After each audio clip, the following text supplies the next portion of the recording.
굉장히 그 정서의 그 전염성이 심각하죠.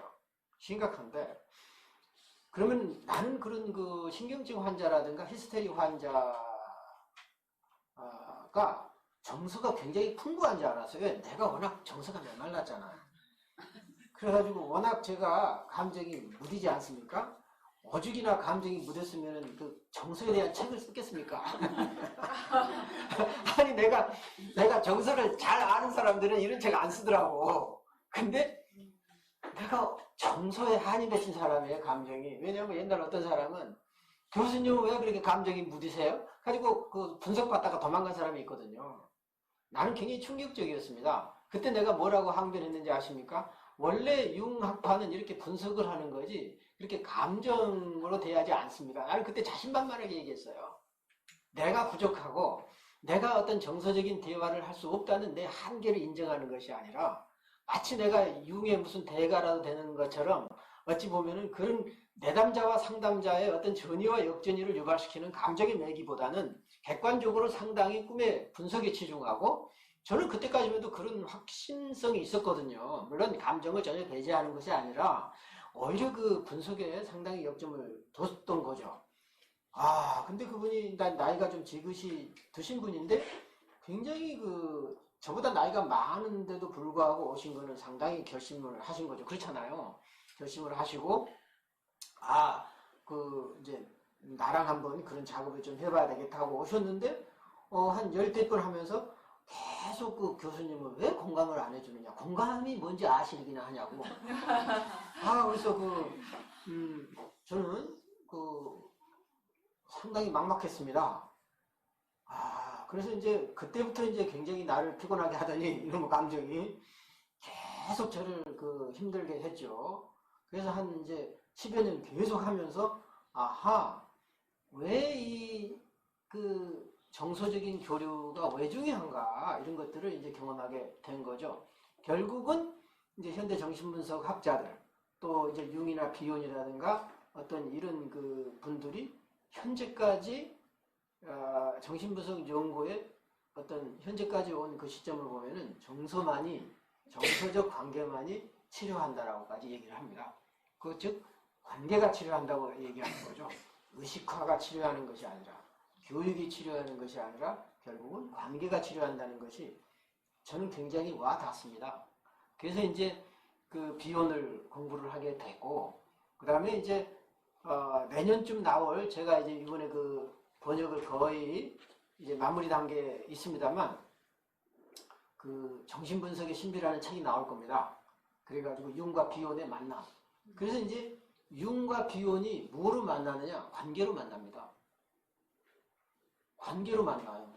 융도 굉장히 관계적이라는 거죠. 그러니까 대상관계 이론의 그런 식의 관계적이 아니라 융이 끊임없이 얘기했던 것은 인간 내면의 인격들 사이의 관계를 얘기하지 않습니까? 자아와 그림자. 예를 들어서 자아와 페르소나, 그리고 뭐 페르소나와 아니마니무스, 끊임없이 내면의 관계를 얘기를 했어요. 그래서 그 관계가 외부적인 삶에 투사되고 그대로 나타난다고 얘기했던 거죠. 이것을 어쩌면 현대 정신분석 학자들은 더 임상적으로 더 세밀히 풀어놓은 겁니다. 이것을 정말 정교하게 이 현대 정신분석, 비혼, 이거를 이 이론들과 융의 원래 의도했던 그런 이론을 정교하게 매치시킨 분이 바바라, 이번에 살리반이라고 하는 사람인데 그 책을 내가 번역하게 돼서 정말 행복했습니다. 아주 고통스러웠지만 굉장히 고통스러워. 왜냐하면 그 책 자체가 저한테는 베타 요소였어요. 그래서 정말 집어 던지고 싶었어요. 영어 같지도 않고, 워낙 영어가 난해하고, 굉장히 꼬이고, 그래서 이제 제가 제대로 못했는데, 나중에는 결국은 설리반하고 정서적으로 만나야 되겠다는 생각을 하게 됐어요. 그 책을 번역을 하면서. 내가 이 설리반의 감정을 이해 못해가지고는 도저히 못하겠어요, 내가. 짜증만 나죠. 왜? 베타 요소를 받았으니, 이거 타아낼 수가 없잖아요. 그러니까 이제 내 안에 이게 던져줘서 가지고는 있지만 풀어낼 수가 없었죠. 그래서 이제 설리반의 마음을 이해하고, 짜증나면 덮어놓고, 또 짜증나면 또 체크만 했다면 넘어가고, 소화가 안 된 부분들은. 그래서 체크를 계속 해가면서 계속 조금 지나면 보이더라고요. 묘한 거죠. 그 당시는 안 보였어요. 무슨 의도로 이 얘기를 했나? 안 보였는데 며칠 후, 한 달 후, 어떤 부분은 6개월 후 보니까 그 문장이 보이는 거죠. 이게 바로 어찌 보면은 베타 요소를 소화하는 과정입니다. 그 베타 요소를 소화하는 과정은 뭐냐? 좌절이에요. 그리고 인내입니다. 그리고 그 베타 요소 전체를 통째로 먹으려고 그러면 안 돼요. 그 베타 요소를 분화시켜야지 어찌 보면 자기가 먹을 만큼. 내담자가 던져준 것을 통째로 받기보다는 어쩌면 부분적으로 이해하면서 부분적으로 내가 소화시키면서 그 부분이 전체가 될 때까지 내가 기다려야 되는 거죠. 저는 이제 그 과정을 느끼고 있어요, 요즘. 베타 요소가 알파 요소로 어떻게 바뀌느냐는 얘기는 비오는 자세히 말을 하지 않잖아요. 물론 이제 나중에 이제 오늘 공부한 부분에서 좀 얘기합니다. 사고하기와 방출해서. 그렇다면 그 신경증 환자나 이런 사람들은 굉장히 정서가 풍부한 것처럼 보여요. 막 감정이 출렁거리니까. 근데 내가 봤더니 그 사람들을 오랫동안 상담을 해보고 견뎌봤더니 감정의 세계로 들어가요? 못 들어가요? 못 들어갑니다. 그런 사람들일수록. 감정에 복받치고 감정에 휩싸여 있는 사람들은 감정의 세계를 경험 못해요. 왜? 감정이 깊어요? 안 깊어요? 굉장히 깊거든요. 그 깊은 세계를 경험 못해요. 연약하기 때문에. 약해서 경험 못해요. 약해. 아파서. 그런 사람은 분석이 되겠어요? 안 되겠어요? 안 됩니다. 왜? 분석은 아픈 거거든요. 분석은 아파요. 그래서 분석 작업에 들어갈 수가 없어요. 그리고 그 사람들이 원하는 것은 계속 그 감정 건드려주고 위로해주고 터치해주고 정화시켜주고 그러니까 뭐냐면은 그 출렁거리는 감정을 좀 잔잔하게 해주기만을 바라지 그 왜 출렁거리느냐라고 하는 그 심층에 들어가면 도망가 버려요. 그런 사람들은 절대 감정이 풍부한 게 아닙니다. 풍부한 것처럼 보일 뿐이지. 진정한 감정의 세계를 모르는 거죠. 그래서 이제 그런 사람들은 굉장히 사람들을 짜증나게 합니다. 왜냐하면 조금도 못 들어가게 하니까. 가지고 계속 겉에만 그냥 하는데 거기에 단련된 사람들이 드물죠. 저도 무수히 당했죠. 근데 그것을 당해봐야 되겠더라고요. 그런 점에서 공헌도가 있습니다. 그러니까 그 신경증 환자나 히스테리 환자들은 우리가 많이 상담해야 되는데 이게 우리를 훈련시켜줄 사람이 누굽니까? 저는 여러분의 그런 방향으로는 훈련 못 시켜요. 같이 공부하고 이러는 거지.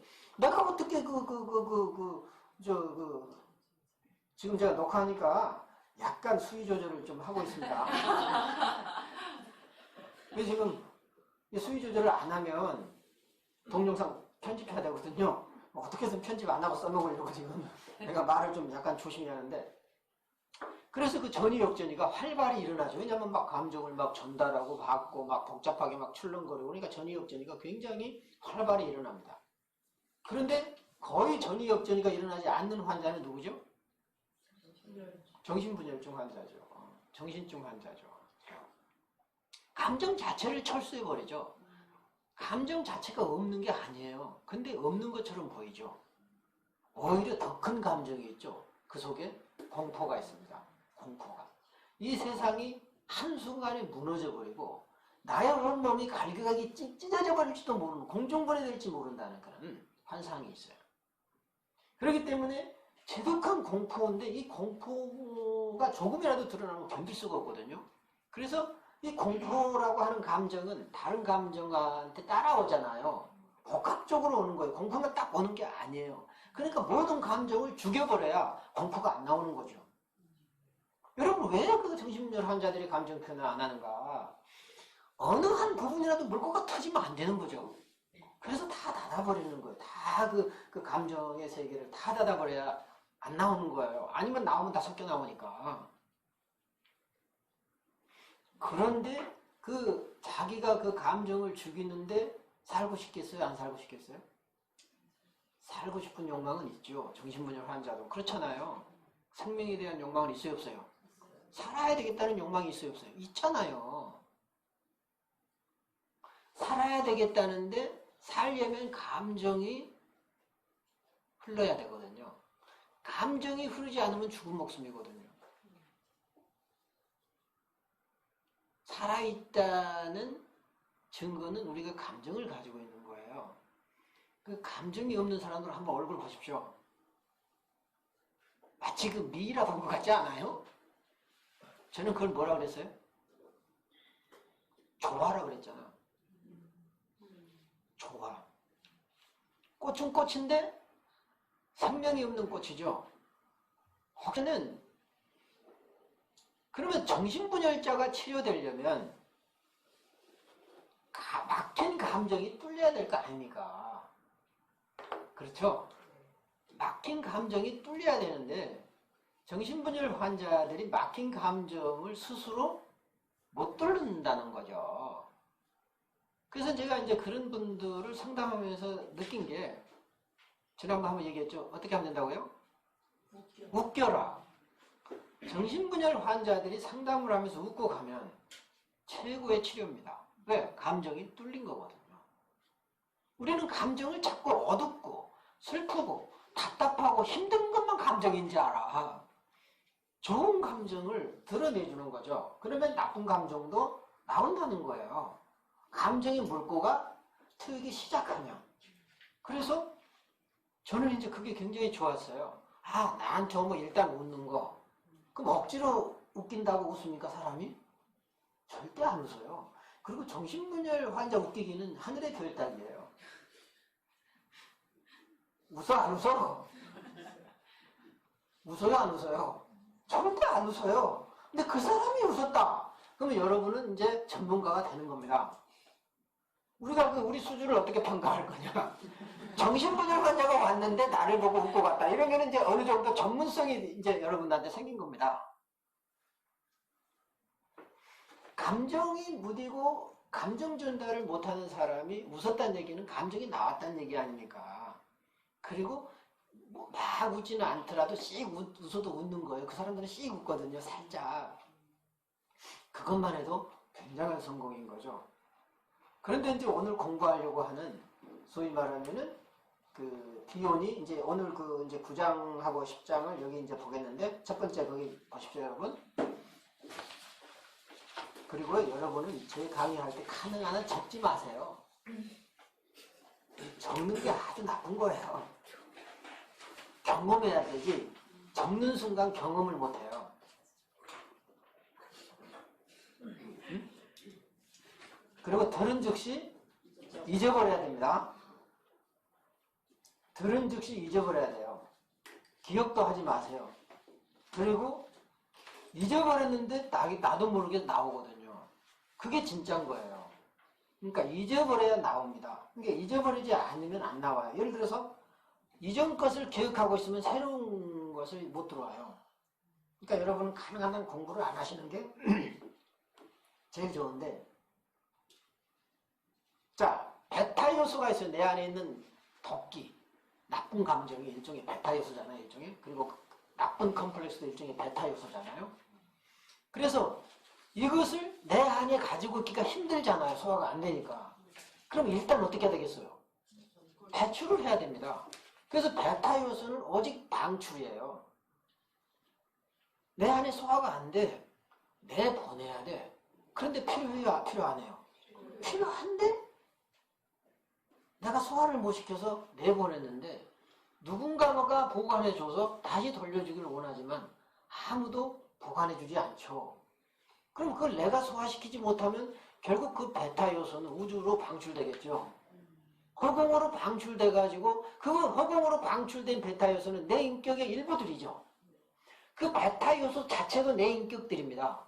내 인격의 일부가 누군가 받아주면은 보고 배우고 언젠가 내 것이 될 수 있지만 이것이 허공으로 방출돼 버리면은 결국은 우주 공간에 떠 있게 되는 거죠. 그래서 내 인격이 파편화된다는 겁니다. 이게 정신분열이에요. 내 인격이 우주 공간에 떠 있어서 파편화된 거. 어찌 보면은. 그런데 이 베타 요소를 대부분 신경증 환자들이나 보통 사람들은 상담자나 엄마한테 전가시킨다는 거죠. 그런데 정신분열증 환자는 그 베타 요소까지도 방출할 능력이 없어요. 세상에.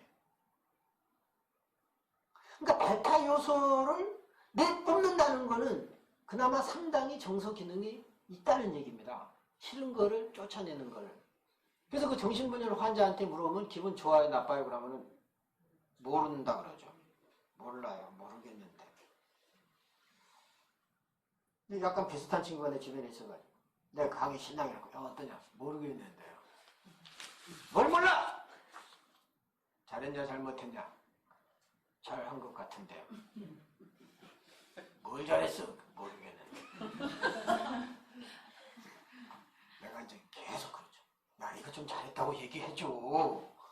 야, 이거 네가 얘기해줘야 내가 신이 나잖아. 너 얘기해줄 거야, 안 해줄 거야? 잘했어요. 이게 어찌 보면은 그 감정의 교류를, 물꼬를 틀려고 하는 거죠. 어쩌면. 그래서 그 베타 요소마저 방출을 못하면 그 정신분열 환자는 죽어야 되겠네요. 바로 여기서 그 정신분열 환자, 다시 말하면 자기 도끼가 안에 쌓였는데도 그 도끼를 내보내지도 못하는 환자들이 얼마나 안쓰럽겠어요. 그 안타까움. 저는 비혼의 마음이 이해가 됩니다. 여러분은 지금 비혼의 그 사상과 사고, 베타 요소는 뭐고, 베타 스크린이 뭐냐는 이야기 전에 왜 비혼이 그 베타 스크린이라고 하는 말을 했는가를 한번 만나보십시오. 비혼을. 눈물 날 정도로 감동적이에요.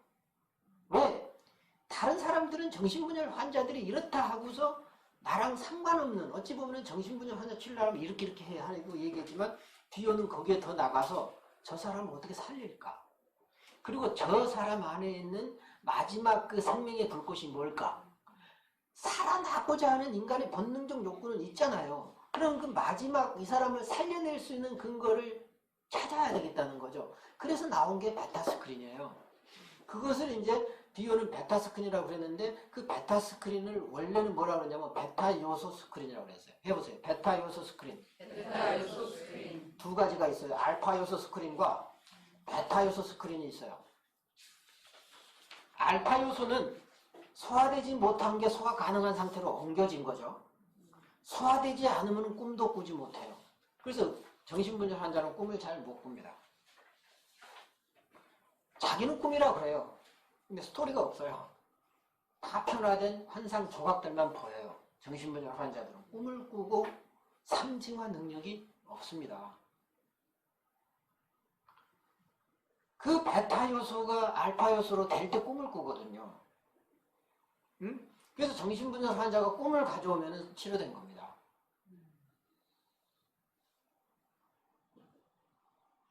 긴 꿈은 아니라도 짤막한 꿈이라도 스토리가 있으면 상당히 치료된 겁니다.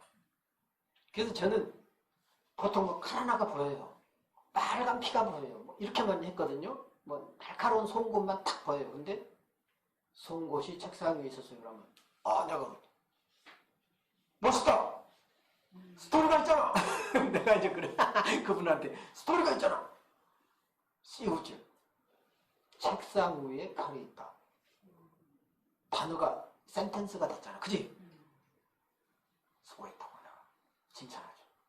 이야 짱이다. 꿈이잖아. 그거만이라도 소위 링크가 돼 있잖아요. 책상과 칼이 링크돼 있잖아요. 두 감정이 링크되어 있는 거예요. 책상도 감정이고 칼도 감정이죠. 이 두 감정이, 두 인격이 링크된 겁니다. 더 나아진 거죠. 이 정신분석적인 심리치료가 이런 원리에 의해서 진행되는 거를 기존의 사고방식에서 여러분들이 자꾸 기억하면 이해가 안 돼요. 지금 내가 하시는 말씀이. 그것이 치료된 거거든요. 다시 말하면 관계가 없다가 관계가 생기는 것. 이게 치료거든요. 그래서 그 정신분열 환자 치료해보면은 놀이치료를 해봐도요. 너무 신기한 게 미술 그려봐도 그럴 겁니다. 여기 하나 그려놓고 이거 하나 그려놓고 이거 하나 딱 따로따로 그리죠. 그러니까 이거 설명해보라면 뭔지 몰라. 하나하나 설명하면 잘해요. 이건 뭐고 이건 뭔데 왜 이게 같이 있어 그러면 뭐. 무관계성이죠. 정신증은 관계성이 없는 거죠. 이것과 이것이 관계가, 여러분이 이 자리에 앉아있는데 왜 앉아있는지를 몰라. 그러고 딱 하는 말이 나 비염 배우러 왔어. 이 사람은 관계가 없는 거죠. 박정수 교수 보러 왔잖아. 그래 안 그래요? 그래 안 그래? 아닌 것처럼 얘기 안 해? 본인은 나를 의식하지 안 하고 왔을지 모르지만 만약에 비혼만 아니면 비혼하고 관계를 원하든지, 그죠? 나 아니면 어찌 보면은 공부만 하러 왔다고 하는 사람들은 관계성이 없는 거죠. 근데 의식하지 못하도 속으로 관계성을 갖고 오는 거예요. 대부분의 사람들은. 굳이 나를 만나려고 하지 않았어도 속으로 만나고 싶은 거죠. 또 오늘 처음 오신 분 계시죠, 그죠? 근데 처음 오신 분도 꼭 이거 배우고 싶어서 왔겠어요? 어찌 보면 궁금해서. 응? 또 누가 옆에서 막 추천하니까 뭔가 하고 온 겁니다. 그게 뭔가라고 하는 것은 관계추구죠. 단순히 뭘 배우고 지식을 습득하려고 하는 소위 무관계성에서 지식만 얻으려고 하는 것이 아니라 정서적인 관계를 추구하고자 하는 욕망이 어느 한 에너지로 몰린 거라는 얘기죠. 그런데 정신분열 환자들은 그런 정서적인 흐름이 차단되고 관계성이 차단되기 때문에 어떻게 이 사람들을 구제할 거냐, 어떻게 살려낼 거냐 하면서 나온 게 이제 베타 요소 스크린이라는 거죠. 그럼 베타 요소 스크린에 반대되는 게 알파 요소 스크린이란 말이에요. 그래서 알파 요소 스크린은 베타 요소가 이미 알파 요소로 바뀐 겁니다. 그럼 알파 요소로 바뀌었다고 그래서 의식화된 거냐? 그건 아니에요. 여전히 무의식 상태로 있어요. 다시 말하면은 베타 요소는 소화 불가능한 무의식적인 요소라면 알파 요소는 소화 가능한 무의식적인 거예요. 근데 개념이 이제 상당히 이전 개념하고 좀 달라졌죠. 이런 개념은 이전에 정신분석에서 얘기 안 했던 겁니다. 무의식은 무의식 그랬지 무슨 뭐 소화 가능한 무의식, 소화 불가능한 무의식이라는 얘기는 아직 안 했잖아요. 근데 베타 요소가 소화 불가능한 무의식이라고 구체적으로 말은 안 했지만 여기서도 내가 얘기한 겁니다. 베타 요소는 소화 불가능한 무의식이고 알파 요소는 소화 가능한 무의식이에요. 그 소화 가능한 무의식이 가장 처음으로 나타나는 게 꿈이나 환상이죠. 그래서 이제 그 알파 요소가 A행이라면은 베타 요소가 A행이라면은 알파 요소는 B행이죠. 그리고 그 B행이 의식으로 올라오는 게 C, 꿈 언어입니다. 그래서 꿈을 통해서 이제 의식과 무의식의 비로소 교감이 이루어지기 시작하는데 바로 그 의식과 무의식의 접촉점, 이게 알파 요소 스크린이에요. 베타 요소가 알파 요소로 진행이 돼야 되는데 알파 기능이 없어요. 그러면 알파 요소로 바뀔 수가 없겠죠. 그러면 역전이 돼버려요. 거꾸로 진행이 돼버려요. 그럴 때 베타 요소가 이제 뭉쳐지는 거예요. 뭉쳐져 가지고 하나의 막을 형성해 버린다는 거죠. 그게 베타 요소 스크린이에요.